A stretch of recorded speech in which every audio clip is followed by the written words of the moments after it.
Hey, welcome back to Midas Letter Live. My guest this segment is John Fowler. He's the CEO of Supreme. And Supreme is now trading on the TSX Venture under the symbol FIA. John, thanks for coming back. James, always a pleasure. It's been too long.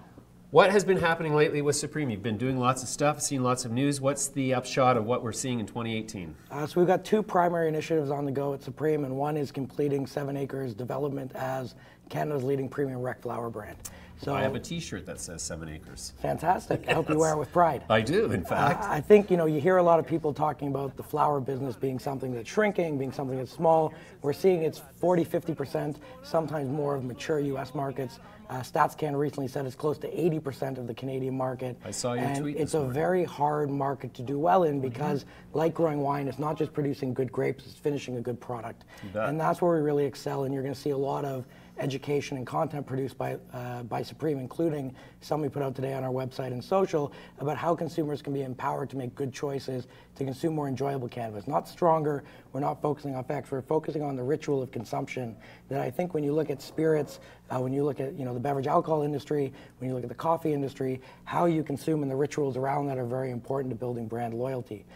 So what we're working through is all the provinces to make sure that nationwide you're going to see 7 Acres on the shelf.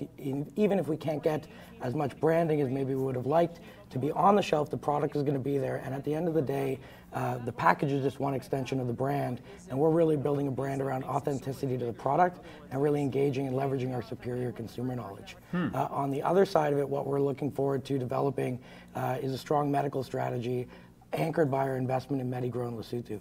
That's a really unique country. It's actually a very old federal medical program. It was inspired in large part by our Canadian program, and access to those foreign-produced low-cost oils is going to anchor our future medical strategy. So just for clarity's sake, because the audience is not as able to keep up, I think Lesotho is the country that should be pronounced Lesotho in my book, but it's Lesotho anyways. Okay, so you were concentrating on a wholesale strategy previously. Now you're talking pure consumer strategy. How are you going to make that change in what's your distribution plan? So actually, there is no change in strategy. The one reason that we didn't go in to pursue a retail medical strategy is we believe going forward, particularly on the recreational channels, we were not going to have the opportunity to be retailers. So when we work with OCS here in Ontario, when we expect our products to list on the shelf later this year, we are not the retailer, we are effectively a wholesaler. But good wholesalers can still bring strong retail brands. Look at the beverage alcohol industry. You know the beverages that you buy by brand, even though you don't go to a branded store for the most part. What that means is produce a great product, have a good relationship with your retailer. It's important to have a dynamic relationship, and most importantly, invest in strong trade marketing where you can educate and empower the sales staff and the decision makers at the retailer to better sell your product and tell your story to consumers. So have you got strategic relationships with more consumer-focused brands then to provide that wholesale consumer experience? We are a consumer-focused brand, so brands have to be built, they can't be bought. So it's all well and good when you're talking about mature brands that Canadians already know to buy them in. But when you're talking about brands that Canadians aren't familiar with, you have to build those. You have to build an organic community of brand ambassadors that are going to go out and tell your story. That's one reason that we focus on the cannabis enthusiast. That's a consumer that we focus group nationwide, is a consumer that uses more cannabis than the average, spends more for the cannabis they do use than the average, and equally important, are very open about their cannabis use. And basically, we're taking advantage of the social nature of cannabis, where what's the first thing you do when you get cannabis you like? You pass it to your left. Okay, yeah, that's true, I guess. Now, so do you have any plans? We've seen a lot of companies moving towards a strategy involving either the United States or other international jurisdictions besides your Lesotho plan as a source of cannabis for extract imports. Do you have any other international sort of ambitions with this strategy? So we look at it really dividing the business into two, and our primary strategy is around our first asset, the 7 Acres asset. That's do well in the recreational market. There's a lot of belief that it's going to be a race to the bottom or the margins aren't going to be there. But quite frankly, if you can list premium products where you have a strong brand with good pricing power, you can actually have a very attractive margin. It's not easy to do. It requires a mixture of good agriculture, good manufacturing, good marketing, and good trade relations. But if you hit that effectively, you can have long and stable margins. when we look on the other side, when we look internationally, we feel like in the long term, Canada is a great source to develop intellectual property and know-how. Obviously, we have a licensing advantage, but to actually manufacture the products and particularly grow the API, grow the THC and CBD, that's not a business that necessarily has to be in Canada. When we surveyed the world, we chose our partners in MediGrow as the best anchor for our future medical business. Mm-hmm.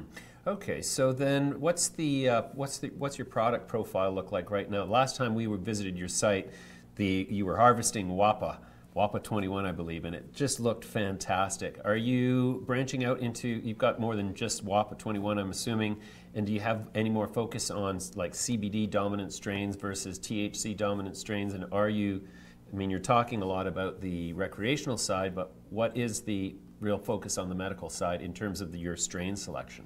So our strain selection, again, we've tried to really strain rationalize, SKU rationalize, focus on making sure we can be good suppliers to our retail partners in the recreational channel. Again, not what everyone's talking about. Remember, that's an import-protected market, meaning Canadians have quite an advantage and protection from globalization for the fact that our government says you cannot import cannabis for the recreational or the adult use market. Again, on the medical side, it's not about just producing the flower in cannabis or producing in Canada.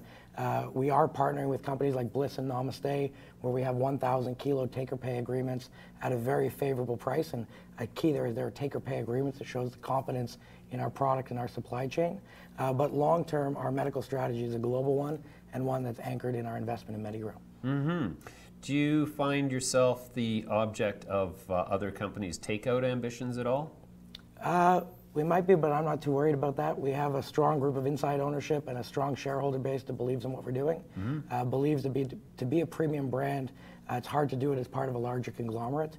And really where we're going to be able to maximize shareholder value is trusting in the management team that we built and the management team that our shareholders have invested in. And we actually have the most stable strategy compared to most of our peers because we started in the industry with a strong understanding of the consumer. As we move forward, particularly in the adult use market, but also in medical markets, these are CPG markets, and we're not including RX&D and drug development. We're talking about consumer packaged goods. The C is the most important part.